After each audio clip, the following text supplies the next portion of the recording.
सवाल ये है कि क्या मंडी शाह जीवना और उसके बासी पाकिस्तान का हिस्सा नहीं है?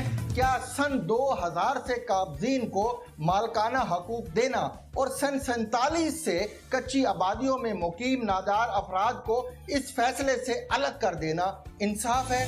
इन कच्ची आबादियों में मुकीम अफराद की तीसरी नस्ल उम्मीद बो और उम्मीद काट रही है, मगर रियासत और अदालत उन्हें अपने ही किए गए फैसलों की रोशनी में मालकाना हकूक देने से इनकारी है। उन्हें कभी सियासतदान मालकाना हकूक का लालच देकर वोट की सूरत में लूट लेते हैं, तो कभी महकमा माल का अमला उनसे नजराना वसूल करने के लिए आ जाता है। मेरी सिर्फ एक अपील है और वो ये कि या तो मंडी शाह जीवना के लोगों को भी उनके घरों के मालकाना हकूक दिए जाएं या फिर सुप्रीम कोर्ट के फैसले को खुद सुप्रीम कोर्ट विदड्रॉ कर ले।